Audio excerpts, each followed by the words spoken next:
en remerciant Maurice et en étant très frustré de ne pas associer, évidemment. Mais je passe tout de suite la parole à Liran Radzievski.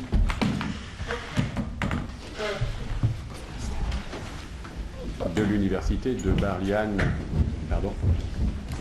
Tel Aviv. Tu restes là? Ça va? Tu veux cette place? Ici c'est bon? Non, non, vas-y. Moi je vais aller là. Tu vas là?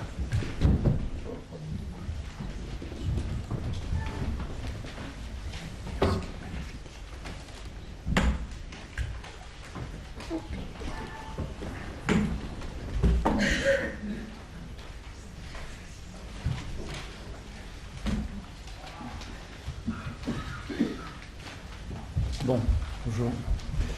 On va commencer par une scène de film de Michael Haneke, Le Rubamba.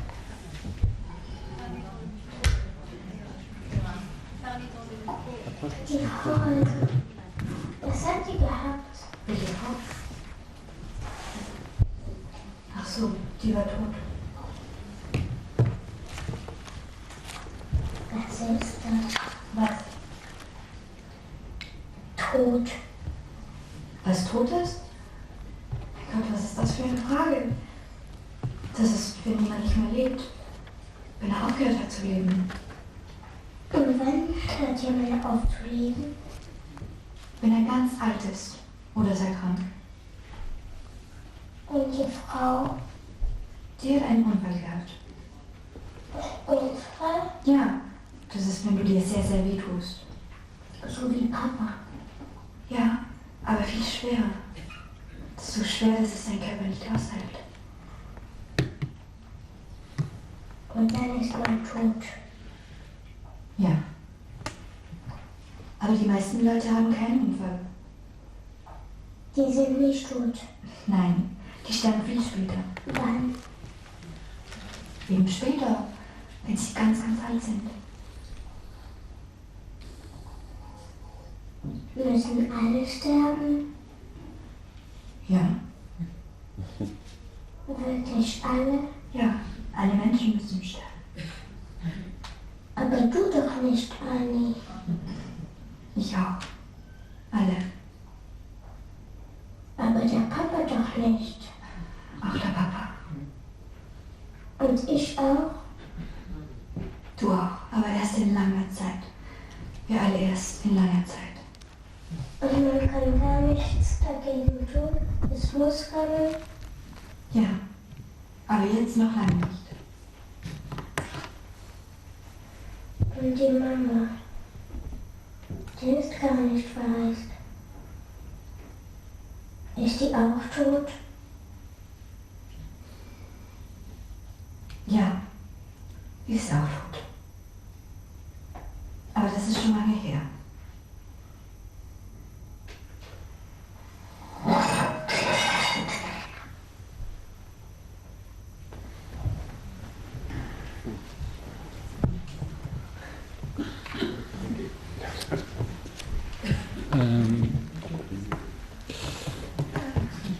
Cette scène illustre le moment où l'enfant prend conscience de la finitude.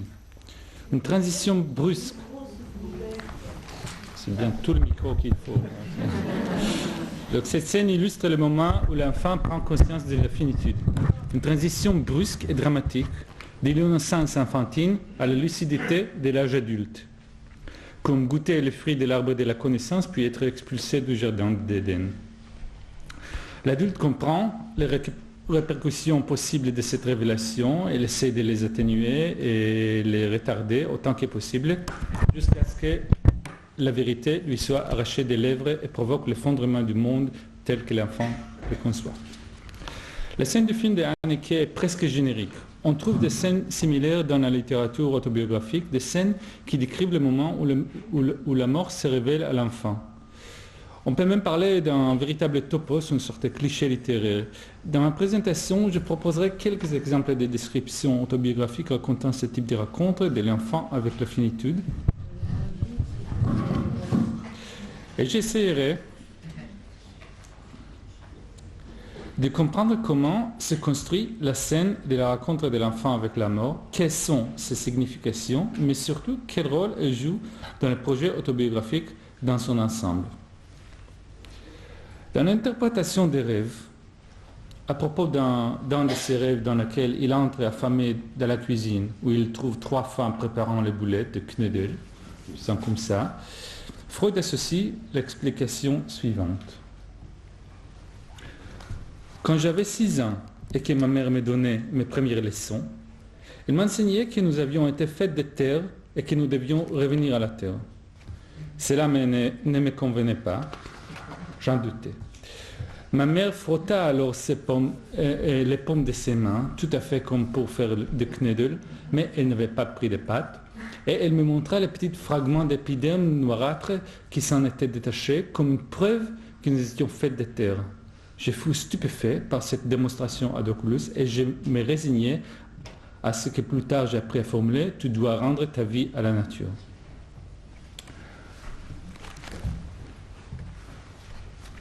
Ces 2 scènes, celle de Freud et celle de Haneke, se ressemblent. Dans les 2 cas, l'enfant découvre la mort dans un dialogue avec l'adulte. Le grand sœur joue ici chez Haneke le rôle de l'adulte. L'adulte dispose d'un savoir, d'un élément de connaissance qui est clairement l'apanage des adultes, inaccessible aux enfants. Chez Haneke, on tente de dissimuler ce savoir autant que possible, alors que chez Freud, au contraire, l'enfant est initié à la vérité. L'appréhension de la mort arrive brutalement. L'instant d'avant, il n'en savait rien, et l'instant d'après, il la connaît en profondeur. Et cette nouvelle connaissance est émotionnellement perturbante. Nous retrouvons les mêmes caractéristiques dans des scènes que nous lirons un peu plus tard. La scène de Haneke est très forte, épurée. Elle donne même la sensation d'être trop épurée. Comme dans toute description d'une scène d'enfance dans laquelle c'est le regard de l'adulte qui se projette dans le passé, sur le monde de l'enfant, il semble que la première rencontre avec la mort est particulièrement soumise à cette difficulté. Quelque chose dans l'aspect épuré et direct de cette scène nous laisse penser que ce qui nous est donné à voir est le regard de l'adulte sur la manière dont l'enfant apprend la mort, dans sa globalité et de manière soudaine, dans une sorte d'expérience existentielle traumatisante. Et pourtant, il semble que les enfants apprennent la mort autrement. Ils ne la découvrent pas simplement comme ça un beau jour. Bien sûr, il peut parfois arriver que l'enfant soit confronté à la mort de manière directe et soudaine. D'ailleurs, depuis que je travaille sur le sujet, plusieurs personnes m'ont raconté des expériences à eux ou à leurs enfants, expériences similaires. Mais de manière générale, les enfants n'apprennent pas des choses comme ça d'un coup, mais par étapes et en fonction de leur développement cognitif et émotionnel. En particulier à propos de la mort, l'enfant apprend ce qu'elle est dans un processus, en appréhendant ces différents aspects de manière échelonnée et non de sa globalité. La littérature scientifique sur le sujet distingue des étapes de la conception de la mort par l'enfant. Il faut y comprendre séparément les différents aspects comme son caractère définitif. La mort est irrémédiable, les morts sont morts à jamais, ou son universalité. Oui, tout le monde meurt et personne n'y échappe, etc. Il est probable que dans la plupart des cas, les enfants n'apprennent pas sur la mort dans un moment grandiose de développement festif, mais au travers de nombreuses expérimentations moins théâtrales. D'abord par divers apprentissages cognitifs, comme le fait qu'une tour de cube qui s'effondre tous deux apprennent quelque chose de plus par cette rencontre avec la mort. Leur subjectivité, le fait que le monde ne se confond pas avec leur conscience, qu'il n'est pas le contenu de leur conscience, que celle-ci peut être dissociée du monde. Dans tous ces différents aspects, celui de la découverte de notre dissociation d'avec le monde, celui de la découverte de notre conscience de soi, la découverte de notre subjectivité et de notre solitude existentielle, la rencontre avec la mort marque la séparation d'avec l'enfance. Raconter sa rencontre avec la mort constitue l'un des récits possibles de la sortie de l'enfance, qui est évidemment elle aussi un topos narratif très répandu dans les autobiographies. Bon, et la dernière section s'appelle Mort et autobiographie. Je souhaite maintenant laisser de côté la conscience de l'enfant et m'intéresser à l'adulte pour m'interroger sur le rôle de la prise de conscience de la mort pour l'autobiographe qui la raconte.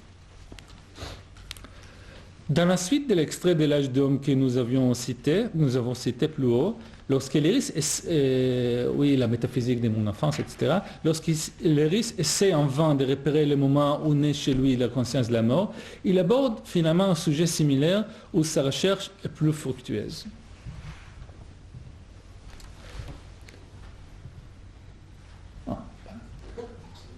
Je retrouve une image matérielle très précise qui contribua pour beaucoup à me donner la notion de la succession des stades de l'existence, de l'écoulement des temps et le passage à l'état adulte, puis à la décrépitude, à un mot du vieillissement. L'image qui lui revient est celle d'une illustration sur une reliure en carton intitulée « Les âges de la vie ». Dessus, chaque âge, chaque étape de la vie était associée à une couleur. Méli-mélo pour l'enfance, rose pour l'adolescence, marron cuit pour la quarantaine, gris pour la famille élargie avec les grands-parents et noir pour la vieillesse. Et il termine l'extrait ainsi. C'est une très bonne citation. J'ai passé maintenant par un certain nombre de ces couleurs, y compris bien avant 40 ans, celle des marrons cuits. La couleur jaune ou la maladie de foie me guette et j'espérais, il y a à peine plus d'un an, échapper grâce au suicide à la couleur noire. Mais ainsi, les choses se font et se défont. Je demeure encastré dans ces âges de la vie et j'ai de moins en moins l'espoir d'échapper à leur cadre. Enchâssé que je suis dans leur boiserie rectangulaire, telle une mauvaise daguerréotypie couverte ça et là des taches de moisissure irisées sur les bords et pareil autant d'arc-en-ciel que la décomposition peint au visage des noyés. Les couleurs de la vie ne sont pas un jeu d'enfant. Les risques adultes s'insèrent dans leur cadre. C'est sa vie à lui de l'adulte qui se dissout et disparaît.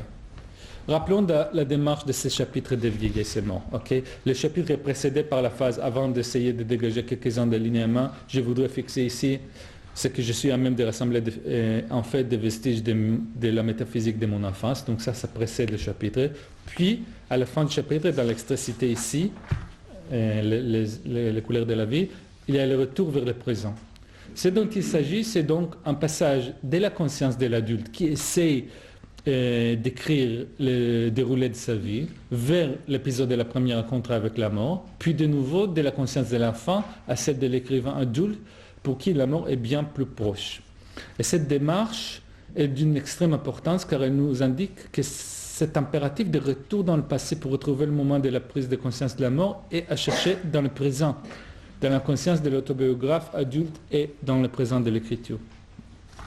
Pour mieux comprendre ce point, revenons à l'extrait de Mort de l'Iris. Nous avons vu que le texte qui ouvre la réflexion sur ma prise de conscience de la mort commence par l'annonciation des lacunes de la mémoire et de la compréhension de soi. Le contexte du questionnement est donné dans les premières pages du livre. L'Iris y explique comment il est arrivé à comprendre la présence dans le premier volume, déjà publié, le premier volume de son autobiographie, il y avait là des lacunes, des éléments dont il n'a pas conscience. Et pour cette raison, il explique, son livre ne saurait donner une représentation complète de lui, telle qu'il la voudrait. Et la démarche est la suivante. L'une des lacunes que l'Iris doit combler dans son autobiographie, comme expliqué plus haut, est le moment où il a découvert sa mortalité. Aussi, il recherche le souvenir de ce moment précis. Il existe donc un lien fondamental entre l'écriture autobiographique et cette scène de prise de conscience de la mort. L'Iris relie la lacune de la mort à la lacune de la mémoire. Et pour reprendre les termes de Philippe Lejeune, je cite, « Dans la chaîne de la mémoire, comme dans la chaîne du langage, le signifié dernier manque. Et c'est de ce manque que sort toute la chaîne. » Pourtant, quelque chose dans les propos de l'Iris laisse à penser que cette question n'est pas en réalité que le déplacement d'une question similaire, mais bien plus essentielle. Le véritable Lakou n'est pas le moment de la découverte de la mort durant l'enfance, mais la mort à venir de l'écrivain qui ne peut pas s'écrire dans l'autobiographie. Ce qui est réellement voué à rester comme une lacune de toute compréhension de soi et donc de toute autobiographie, c'est la mort de son auteur. Léris est parfaitement conscient de ce problème, comme le montre cet extrait de L'âge d'homme. Je ne puis dire à proprement parler que je meurs, puisque, mourant de mort violente ou non, je n'assiste qu'à une partie de l'événement. Et une grande partie de l'effroi que j'éprouve à l'idée de la mort tient peut-être à ceci.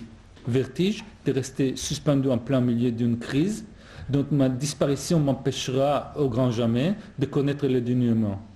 Cette espèce d'absurdité de la mort est son élément radicalement terrible. Et même avant le moment même de la mort, celle-ci reste un immense point d'interrogation. La mort est comme un trou dans notre système de connaissances et de signes, dans notre entendement. C'est ainsi que Léris l'exprime cette fois de citation des morts. Oh, je n'ai pas ici. La coupure décisive. La coupure décisive qui est le fait de mourir reste à ce point inconcevable que l'imagination n'en fournit que des symboles les plus pauvres. Si l'impossibilité d'être réellement présent au moment de notre mort et de connaître ce moment ne préoccupe pas tant le commun des hommes, elle perturbe fortement l'autobiographe. La mort est justement le grand mystère que l'écrivain ne peut décrire dans son autobiographie. Sur la mort, sur la véritable rencontre avec la mort, il ne pourra pas dire un mot. Ainsi, il y a là un déplacement. En fait, ce qui préoccupe l'autobiographe, c'est le fait qu'il y a quelque chose qui lui échappe. Et cette chose, c'est la mort en tant que telle qui laissera un trou qui constitue la grande carence de toute autobiographie.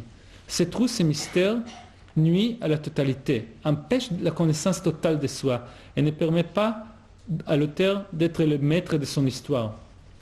La solution, du moins celle pour laquelle Léris a opté, c'est de déplacer la recherche vers l'expérience de la rencontre avec la mort. La description de l'expérience de la prise de conscience de la mort est une façon détournée de parler dans les livres de la mort et de penser à cet avenir qui se trouve hors du livre. La tentative d'écrire sur le premier moment est là pour permettre d'intégrer la mort dans les livres. Ainsi, la mort pose une difficulté à la fois sur le plan thématique existentiel et sur le plan structurel de l'autobiographie. Et je souhaite ici établir les liens étroits entre ces deux plans et démontrer que le traitement de la scène de la prise de conscience de la mort n'est en réalité que le déplacement d'une problématique plus importante encore. Le chapitre qui nous occupe, Morse, ouvre le second volume de l'autobiographie de Léris. Il commence par y exposer son besoin de prendre de nouveau sa plume, après l'avoir reposé à la fin du volume précédent, achevé quelques années plus tôt. Une des raisons de ce retour à l'écriture, ce sont les évolutions qui ont affecté certains des éléments racontés dans le premier volume. En fait, son autobiographie, telle qu'elle avait été publiée, n'avait pas offert une description exhaustive de lui-même, telle qu'il le voudrait. L'ouvrage précédent n'avait pas saisi le monde, ni Léris lui-même, tel que l'auteur l'espérait, pour la simple raison que Léris continue à vivre et que le monde continue d'évoluer, alors que le livre reste statique.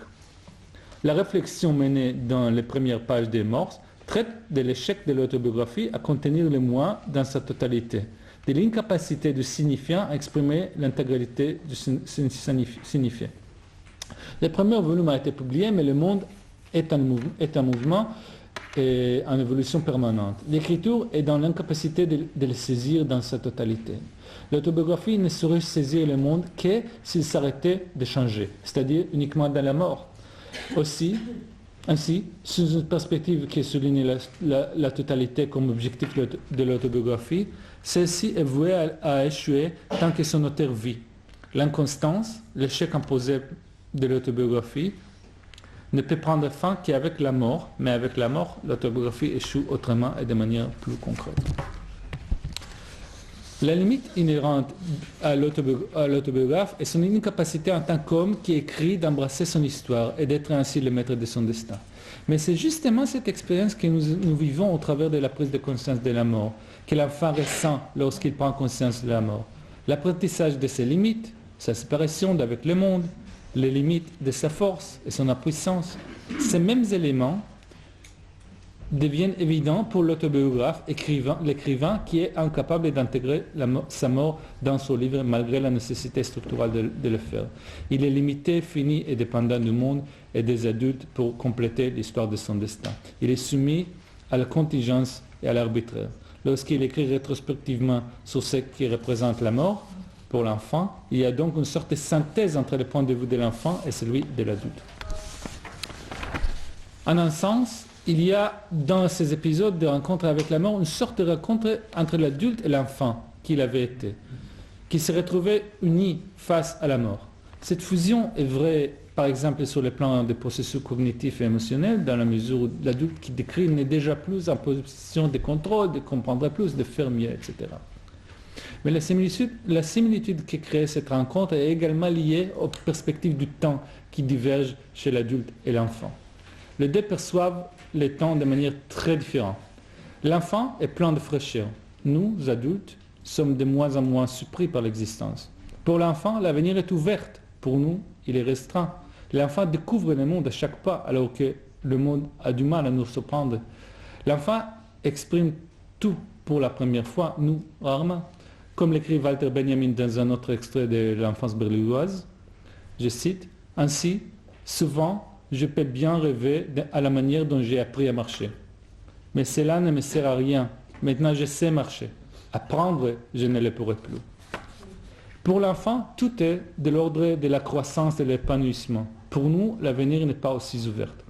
Mais lorsque l'enfant prend conscience de la mort, l'axe du temps n'est plus illimité pour lui et devient une histoire qui aura une fin. Lorsque l'enfant rencontre la mort, il rencontre en réalité notre actuel état de conscience et d'existence. Comme nous l'avons vu, la découverte de la conscience de la mort peut impliquer la découverte du moi, de la séparation et de l'indépendance de la conscience ou la sortie de l'enfance. Raconter cet instant, la décrire dans l'autobiographie, c'est marquer le moment du passage à l'âge adulte, le lieu où ma connaissance de la mort d'alors rejoint mon actuelle connaissance. C'est là aussi que ma perspective du temps limité et fini, d'alors rejoint ma perspective actuelle. Ainsi, depuis cette prise de conscience, je ne suis plus dans une perspective différente, enfantine. J'ai fait le pas décisif vers le monde des adultes. La prise de conscience de la mort représente le point de jonction entre ces deux mondes. Celui qui, à cet instant de prise de conscience, était si différent de moi, un être d'une autre espèce, devient moi, le narrateur. D'un point de vue un peu différent, le récit de la rencontre de la mort dans l'autobiographie est lié à l'écriture rétrospective en tant que telle. Dans ces scènes, on découvre la mort lorsque l'on tourne son regard en arrière, vers l'enfance, vers l'enfant qui découvre son avenir.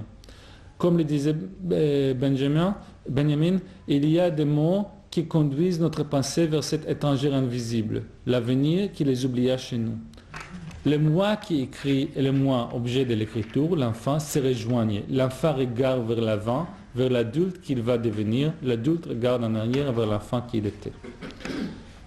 Dans ce regard rétrospectif sur cette première rencontre avec la mort, nous rencontrons l'enfant dans notre état actuel. Le retour existentiel est inhérent à l'autobiographie. Parce que la tentative de raconter sa propre vie et de se saisir de son histoire et de son passé sert toujours à l'obstacle du hiatus entre le moi qui raconte et le moi raconté, entre le sujet et l'objet, destiné à rester distinct. Dans ce contexte, ce moment d'union symbolique entre le moi qui écrit et le moi décrit, entre l'enfant et l'adulte, est un moment très possible. Merci.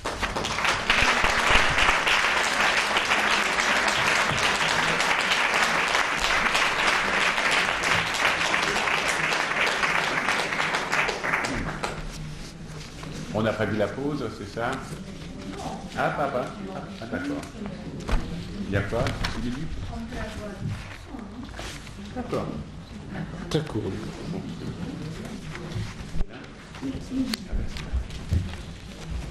Vous voulez changer ça?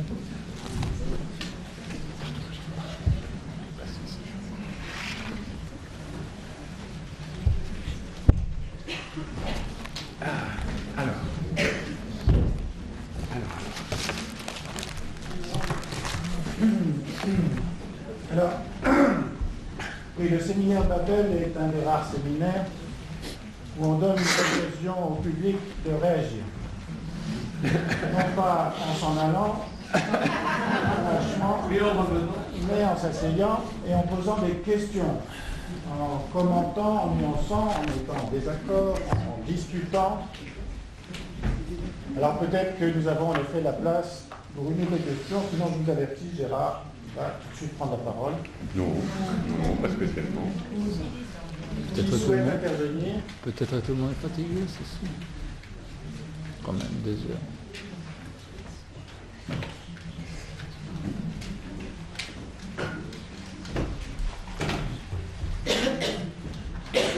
Oui, s'il vous plaît.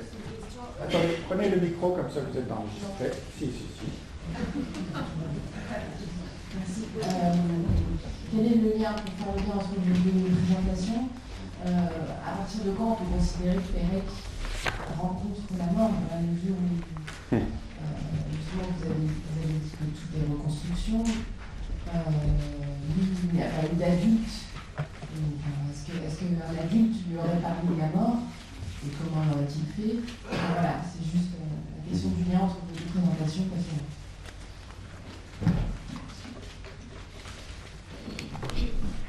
Écoutez, oui alors. Évidemment que après Villard de Lans, il a été recueilli par sa tante et par son oncle et la cousine qui vient de mourir d'ailleurs. Une actualité correcte, une cousine qui vient de mourir, et il y a aussi sa première femme qui vient de mourir. Bon. Et que la tante lui a évidemment raconté l'histoire de la Shoah, la disparition, etc. Mais je ne crois pas que quiconque de vivant a rencontré une première fois la mort. Non, je crois qu'il a rencontré la douleur psychique. Il a rencontré l'absence de réponse à. Donc la mort, par définition, c'est quelque chose qui est baigné, qui est contre-investi en permanence. À part évidemment dans la pure culture de l'instant de mort dans la mélancolie, mais chez Pérec, c'est pas ça. Ce que j'ai essayé de dire, c'est la permanence chez lui par rapport à l'autre, pour des raisons que j'ignore, d'une possibilité de lutter contre les pulsions de destruction, et pas les pulsions de mort, les pulsions de destruction. Les pulsions de destruction étant l'excitation du sujet qui n'a pas de lieu où se poser pour la calmer. Il a réussi, pour des raisons que j'ignore, et à la base ici on ignore toujours après 30 ans, pourquoi certains peuvent transformer, métaboliser, transsubstancier, transcender, sublimer, ce que vous voulez, on ne sait pas. Ces pulsions de destruction en créativité douloureuse qui est payée chaque jour de tout un tas de choses, je l'ai dit, c'est pas comme ça une embellie, c'est pas une épiphanie, mais certains le peuvent, et d'autres ne le peuvent pas. Donc il a rencontré la douleur psychique, il a rencontré l'aura du néant, pas le néant, personne, là, peut-être le psychotique, et encore le mélancolique pur, mais personne n'a rencontré véritablement. Et pour articuler avec la brillante intervention de mon collègue, je crois que par rapport à Walter Benjamin, qui n'est pas un écrivain, en tout cas pour moi, qui est un formidable théoricien, évidemment, mais justement qui comprend trop les choses, qui théorise sans cesse, qui n'est pas uniquement dans l'affect, pas pour des raisons de moindre intelligence, mais pour des raisons de défense. Il théorise. Lorsqu'il dit, Walter Benjamin, cette phrase fondamentale, qu'il n'arrive plus à se souvenir comment il a appris à marcher. D'accord ? C'est-à-dire qu'il nous dit qu'il est déjà passé de l'autre côté, c'est-à-dire de l'âge adulte où il sait marcher. Des auteurs comme Pérec ou comme Bolano, par exemple, Roberto Bolano, sont des gens qui ne savent pas marcher, qui ne savent pas nager. Évidemment qu'ils ont appris à nager, évidemment qu'ils ont appris à marcher, mais ils continuent leur vie durant à se rappeler comment ils ont eu du mal à marcher, comment ils ont eu du mal à nager, et c'est ça qui fait leur créativité affective plutôt que théoricienne. Donc ils restent en permanence au contact avec la douleur de ne pas avoir quelqu'un qui nous apprend les choses, tandis que les autres ont eu cette expérience. Parce que j'ai oublié, on profite 2 minutes, j'ai oublié un morceau considérable de mon intervention.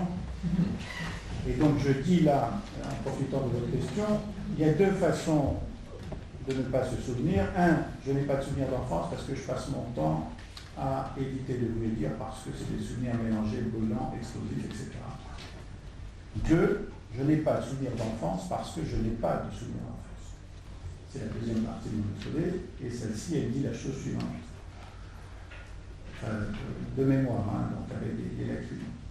Moi, Georges Perec, quand je regarde la photo de ma mère, où je suis à côté d'elle, et que j'ai cette petite frange blonde sur la tête, j'aurais aimé, et c'est le souvenir que j'aurais aimé avoir, j'aurais aimé me souvenir du moment où elle me remettait la frange en arrière. C'est-à-dire, j'ai la nostalgie des choses que je n'ai pas connues. Deuxième phrase de Perec approximative, moi, j'aurais aimé, en rentrant le soir, que ma mère m'accompagne à la cuisine et fasse mes devoirs avec moi. En tout cas, c'est ce qui est écrit dans les livres que les mères font avec les enfants. D'accord ? Donc, la deuxième partie, c'est que je n'ai pas de souvenirs d'enfance et que j'en ai trop qui sont mélangés, qui sont fictionnels et qui ne sont pas teintés de ça. Et j'ai eu un patient qui m'a appris ça. Bon, et lui, son truc, enfin, le grand moment de la psychanalyse, c'est banal. Le grand moment de la psychanalyse, c'est que quand il allait au rugby, il était avec ses compagnons et il était le seul à avoir des sandwichs qui étaient dans du plastique qu'il achetait au Monoprix. Tous les autres avaient des sandwichs faits par leur mère et qui étaient enveloppés dans du cellophane ou dans de l'aluminium. Voilà, c'est ça, c'est là où ça a commencé à pleurer. C'est-à-dire qu'il a la nostalgie des choses qu'il n'a pas connues, parce que toute sa vie, il va s'apercevoir de tout ce qui n'a pas eu lieu d'être. Il reste fixé au moment où il n'a pas appris à marcher. Hein? Alors c'est l'autre phrase de Perec, moi, la vie, je dois tous les jours la conquérir, me la réapproprier. Ça ne va pas de soi, il n'y a pas de continuité. Voilà. Bon. Voilà le lien du coup entre un des liens, parce qu'il y a plein de choses, bien sûr. Et j'aime bien aussi ce qui a été dit là, que j'ai pris tout de suite pour cette question chez Léris de rencontrer le moment de sa pseudo-rencontre avec la mort dans le témoignage d'un adulte qui ment. Je l'ai pris parce que je n'avais pas pensé à ça, mais dans l'après-coup de l'adolescence et de l'âge adulte, Georges Perec a dû comprendre la disparition de sa mère à partir du mensonge qui a été le sien de lui dire que tu vas à Villard-de-Lans et que je vais aller te rejoindre. Et que le mensonge, je suis en train de penser par rapport à ce que tu as dit, je pense que Perec est le plus grand mystificateur, le plus grand, celui qui masque, qui ment en permanence tout en disant la vérité, je pense qu'il a pris de là aussi. En tout cas, que la façon dont on lui a transmis quelque chose d'aussi important était sous cette forme mensongère. Bon. Et la dimension affective, dans la façon qu'elle a dû avoir de lui dire on va se revoir bientôt, je pense, transparaît.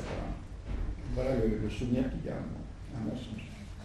Oui, le mensonge aussi, c'est une femme qui vient chercher. Oui, une autre femme, pas la tante. Alors bon, vous savez qu'il y a un très beau livre de Claudine Weig, si je ne m'abuse, qui est Ils ne m'ont pas dit au revoir, oui. Et qui reprend cette question du mensonge. Le bouquin d'Annie Dupéret aussi, je me souviens. Oui. Le bouquin d'Annie Dupéret aussi, qui est assez touchant. Ça me fait penser à ce que tu dis, Zé, ça me fait penser aussi à la question du traumatisme développé par Winnicott. Ce qui est traumatique, c'est ce qui n'advient pas, c'est ce qui n'arrive pas. Enfin, dans toute la dimension un petit peu, je disais, un peu état limite en tout cas. Et moi, en t'écoutant, je me disais, je repensais à Rimbaud et où on me pense. Je me dis, c'est une œuvre basée non pas sur le je est un autre, mais sur le on me pense. On est dans le périphérique, on est dans l'enveloppe. Alors, ça, c'est un point très important. Et bon, ça va nous permettre, je le répète, tout ça sert à quelque chose, ça nous fait plaisir à discuter, mais peut-être que ça a un sens aussi pour nos patients. Oui. Vous savez par exemple que le DSM américain a décidé que désormais la classification mondiale vous disait que vous êtes déprimé si au bout de 15 jours 15 jours, vous n'avez pas fait votre travail de deuil. Eh oui. Et les gens ont oublié que non seulement ils ont raccourci la durée, parce que celle-ci était inconnue, puis 6 mois, puis 3 mois, ils devaient passer un 15 jours, tout ça c'est pour évidemment prescrire. Mais ils ont oublié de voir que le DSM a introduit aussi le fait que était compris dans ces fameux 15 jours le fait que, ce qui n'était pas avant dans la classification antérieure, que si vous restiez déprimé au-delà de 15 jours, y compris dans les périodes où vous avez perdu quelqu'un. Ce n'est pas le cas là. C'était des dépressions réactionnelles, situationnelles, pas traumatiques. Donc aujourd'hui, les Américains considèrent, si vous perdez un enfant, un parent, etc., vous avez 15 jours pour faire. C'est-à-dire le travail de deuil, ça sert à oublier, à effacer, à refouler. Et c'est pas idiot, hein. Ici aura lieu la semaine prochaine une conférence sur les victimes. Parmi les intervenants, il y a ceux américains qui veulent refouler, surtout pas comme les psychanalystes, lâcher, purger. Les psychanalystes ont fait des erreurs monumentales en faisant purger le traumatisme au sujet, ce qui faisait que ça se répercutait, ils n'avaient pas les moyens de... La question du lien entre les présentations passionnantes.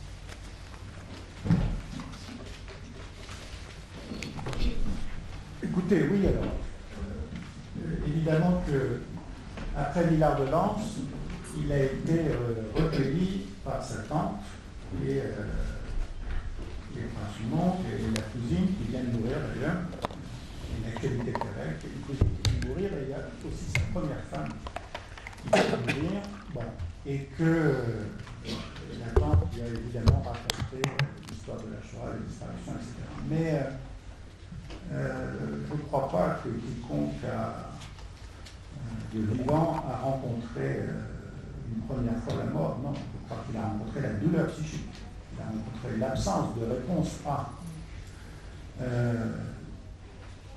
Donc la mort, par définition, c'est quelque chose qui est baigné, qui est contre-investi en permanence. À part évidemment dans la pure culture de l'instant de mort dans la mélancolie, mais chez Pérec, c'est pas ça. Ce que j'ai essayé de dire, c'est la permanence chez lui par rapport à l'autre, pour des raisons que j'ignore, d'une possibilité de lutter contre les pulsions de destruction, et pas les pulsions de mort, les pulsions de destruction. Les pulsions de destruction étant l'excitation du sujet qui n'a pas de lieu où se poser pour la calmer. Il a réussi, pour des raisons que j'ignore, et à la belle ici on ignore toujours après 30 ans, pourquoi certains peuvent transformer, métaboliser, transsubstancier, transcender, sublimer, ce que vous voulez, on ne sait pas. Ces pulsions de destruction en créativité douloureuse qui est payée chaque jour de tout un tas de choses, je l'ai dit, c'est pas comme ça une embellie, c'est pas une épiphanie, mais certains le peuvent, bon, et d'autres ne le peuvent pas. Donc il a rencontré la douleur psychique, il a rencontré l'aura du néant, pas le néant, personne, peut-être le psychotique, et encore le mélancolique pur, mais personne n'a rencontré véritablement. Et pour articuler avec la brillante intervention de mon collègue, je crois que par rapport à Walter Benjamin, qui n'est pas un écrivain, en tout cas pour moi, qui est un formidable théoricien, évidemment, mais justement qui comprend trop les choses, qui théorise sans cesse, qui n'est pas uniquement dans l'affect, pas pour des raisons de non-intelligence, c'est pour des raisons de défense. Bon, il théorise et théorise. Lorsqu'il dit, Walter Benjamin, cette phrase fondamentale, qu'il n'arrive plus à se souvenir comment il a appris à marcher, d'accord ? C'est-à-dire qu'il nous dit qu'il est déjà passé de l'autre côté, c'est-à-dire de l'âge adulte où il sait marcher. Des auteurs comme Pérec ou comme Bolano, par exemple, Roberto Bolano, sont des gens qui ne savent pas marcher, qui ne savent pas nager. Évidemment qu'ils ont appris à nager, évidemment qu'ils ont appris à marcher, mais ils continuent leur vie durant à se rappeler comment ils ont eu du mal à marcher, comment ils ont eu du mal à nager, et c'est ça qui fait leur créativité affective plutôt que théoriser. Donc ils restent en permanence au contact avec la douleur de ne pas avoir quelqu'un qui nous apprend des choses, tandis que les autres ont eu cette expérience. Parce que j'ai oublié, j'en profite 2 minutes, j'ai oublié un morceau considérable de mon intervention. Et donc je dis là, en profitant de votre question, il y a deux façons de ne pas se souvenir. Un, je n'ai pas de souvenir d'enfance parce que je passe mon temps à éviter de vous les dire parce que c'est des souvenirs mélangés, brûlants, explosifs, etc. Deux, je n'ai pas de souvenir d'enfance parce que je n'ai pas de souvenir d'enfance. C'est la deuxième partie de mon exposé, et celle-ci, elle dit la chose suivante. De mémoire, donc avec des lacunes. Moi, Georges Perec, quand je regarde la photo de ma mère, où je suis à côté d'elle, et que j'ai cette petite frange blonde sur la tête, j'aurais aimé, et c'est le souvenir que j'aurais aimé avoir, j'aurais aimé me souvenir du moment où elle me remettait la frange en arrière. C'est-à-dire, j'ai la nostalgie des choses que je n'ai pas connues. Deuxième phrase de Perec approximative. Moi, j'aurais aimé, en rentrant le soir, que ma mère m'accompagne à la cuisine et fasse mes devoirs avec moi. En tout cas, c'est ce qui est écrit dans les livres que les mères font avec les enfants. D'accord ? Donc, la deuxième partie, c'est que je n'ai pas de souvenirs d'enfance et que j'en ai trop qui sont mélangés, qui sont fictionnels et qui ne sont pas teintés de ça. Et j'ai eu un patient qui m'a appris ça, et lui, son truc, enfin, le grand moment de la psychanalyse, c'est banal. Le grand moment de la psychanalyse, c'est que quand il allait au rugby, il était avec ses compagnons et il était le seul à avoir des sandwichs qui étaient dans du plastique qu'il achetait au Monoprix. Tous les autres avaient des sandwichs faits par leur mère et qui étaient enveloppés dans du cellophane ou dans l'aluminium. Voilà, c'est ça, c'est là où ça commençait à pleurer. C'est-à-dire qu'il a la nostalgie des choses qu'il n'a pas connues, parce que toute sa vie, il va s'apercevoir de tout ce qui n'a pas eu lieu d'être. Il reste fixé au moment où il n'a pas appris à marcher. Alors, c'est l'autre phrase de Perec. Moi, la vie, je dois tous les jours la conquérir, me la réapproprier. Ça ne va pas de soi, il n'y a pas de continuité. Voilà. Bon. Voilà le lien du coup entre un des liens, parce qu'il y a plein de choses, bien sûr. Et j'aime bien aussi ce qui a été dit là, que j'ai pris tout de suite pour cette question chez Léris de rencontrer le moment de sa pseudo-rencontre avec la mort dans le témoignage d'un adulte qui ment. Je l'ai pris parce que je n'avais pas pensé à ça, mais dans l'après-coup de l'adolescence et de l'âge adulte, Georges Perec a dû comprendre la disparition de sa mère à partir du mensonge qui a été le sien de lui dire que tu vas à Villard-de-Lans et que je vais aller te rejoindre. Et que le mensonge, je suis en train de penser par rapport à ce que tu as dit, je pense que Perec est le plus grand mystificateur, le plus grand, celui qui masque, qui ment en permanence tout en disant la vérité, je pense qu'il a pris de là aussi. En tout cas, que la façon dont on lui a transmis quelque chose d'aussi important était sous cette forme mensongère. Bon. Et la dimension affective, dans la façon qu'elle a dû avoir de lui dire on va se revoir bientôt, je pense, transparaît.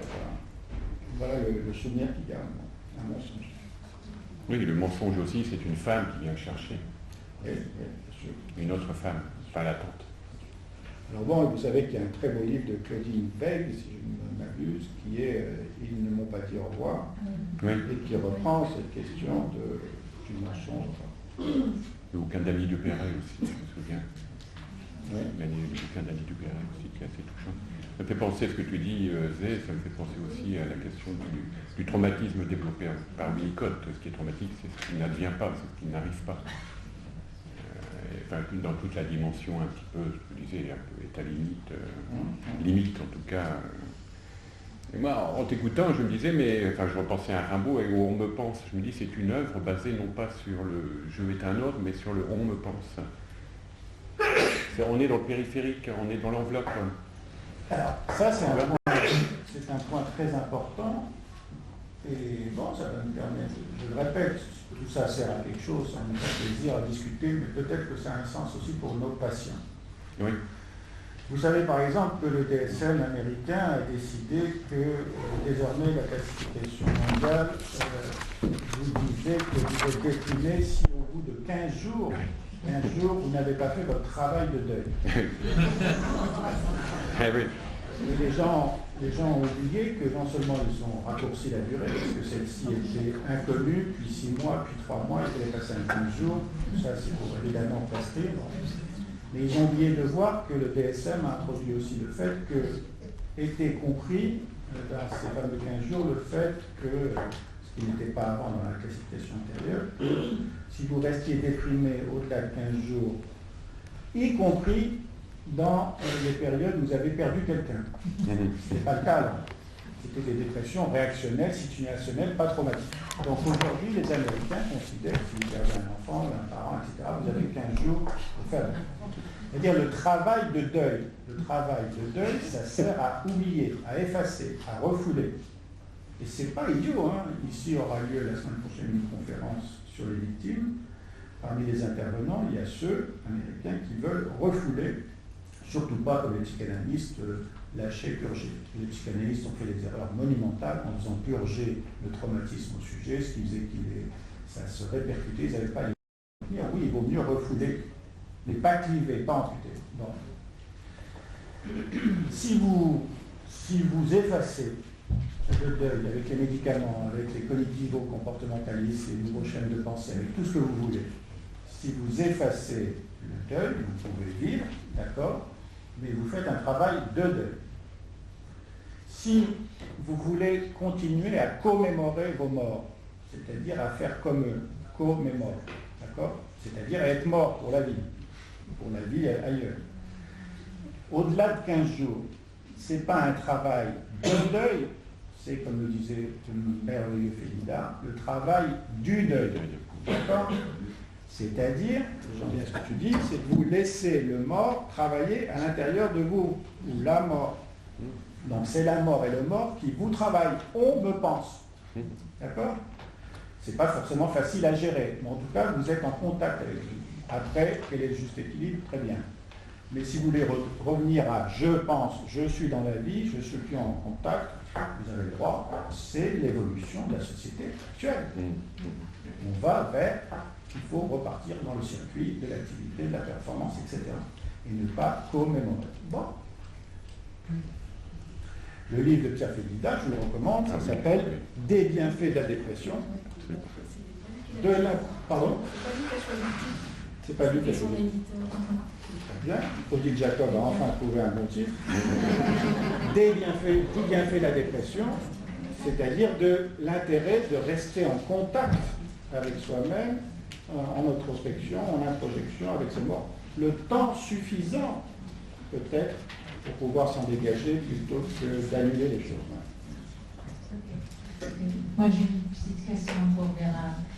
Ce qui m'a frappé dans la scène de Michel Haneke, que tu nous as montré, c'est le mélange entre mensonge et vérité, des différents genres de mensonges qu'on peut dire quand on ment aux enfants.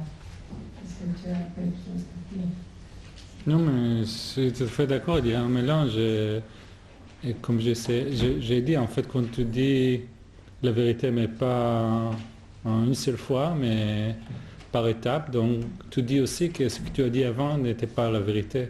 Alors, tu ajoutes quelque chose, mais ça veut dire que ce qui était dit avant n'était pas vrai.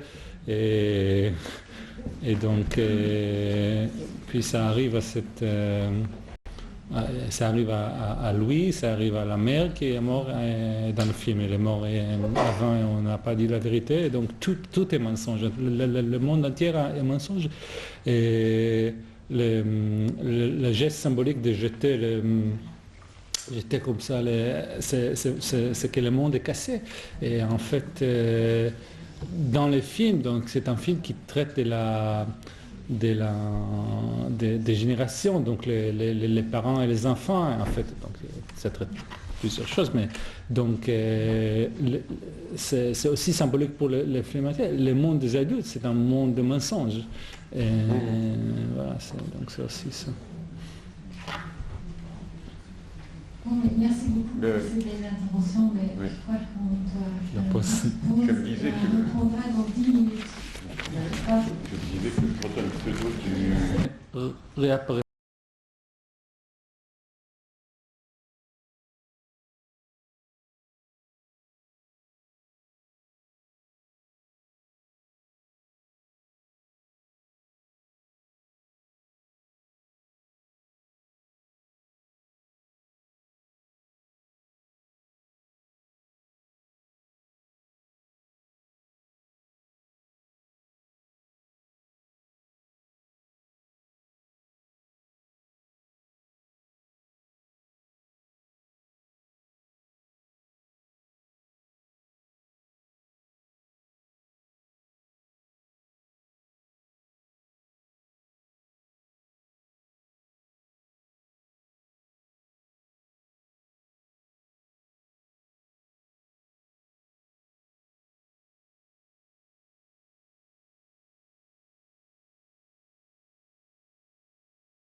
de l'obsessionnel, forcément.